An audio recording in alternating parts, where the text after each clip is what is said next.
નમસ્કાર, vibes of India સાથે હું સુરભી. ચાલો જાણીએ આજનું રાશિફળ અને કઈ રાશિ માટે કેવો રહેશે આજનો દિવસ.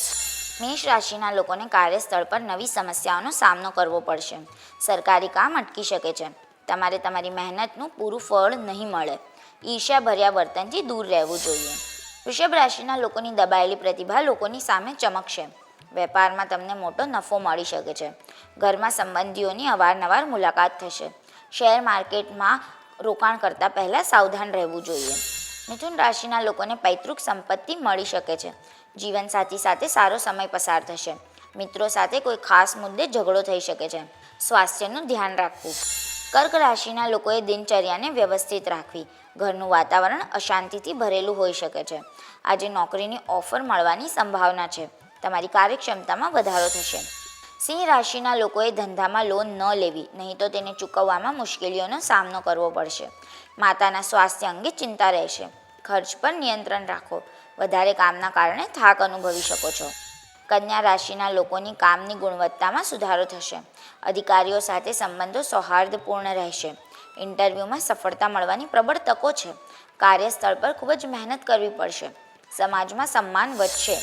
તુલા રાશિના લોકોને કાર્યસ્થળમાં ઉચ્ચપદ પ્રાપ્ત થશે. તમે સામાજિક કાર્યોમાં રસ લેશો. તમારે દરેક સાથે સારું વર્તન કરવું જોઈએ. સંતાનોના ભવિષ્યને લઈને ચિંતા થઈ શકે છે. વૃશ્ચિક રાશિના લોકો દરેક કામ આત્મવિશ્વાસથી કરશે. ખાનગી નોકરી કરતા લોકોને પ્રમોશન મળી શકે છે. સમાજમાં તમારી ઇમેજ ખૂબ મજબૂત રહેશે. આયાત નિકાસના ધંધામાં લાભ મળશે. ધન રાશિના લોકો કોઈ પણ કામ પર ધ્યાન કેન્દ્રિત કરી શકશે નહીં. યોગ અને આધ્યાત્મિકતા તરફ તમારી રુચિ વધશે. જૂના સંપર્કોને કારણે પરેશાનીઓનો સામનો કરવો પડશે. કોઈની પાસેથી બાંયધરી ન લેવી જોઈએ. મકર રાશિના લોકો માટે આજનો દિવસ વિશેષ શુભ છે. વેપારમાં નવી યોજનાઓ બનાવી શકો છો. વિવાદિત મામલાઓનો ઉકેલ આવશે.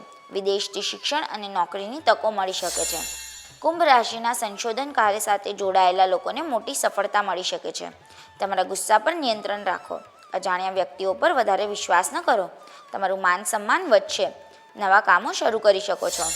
મીન રાશિના લોકો પરિવારના સભ્યો પાસેથી વિશેષ મહત્ત્વની અપેક્ષા રાખશે. અધિકારીઓના વર્તનથી દુઃખ થઈ શકે છે. નવા કાર્યોને લઈને તમારામાં આત્મવિશ્વાસની કમી અનુભવાશે. કાલે ફરી મળશું. ત્યાં સુધી અમારી સાથે જોડાયેલા રહો. અમારા વિડીયોને લાઇક કરો. અમારી ચેનલને સબસ્ક્રાઈબ કરો. અમે આશા રાખીએ છીએ કે આપનો દિવસ સારો જાય. આભાર.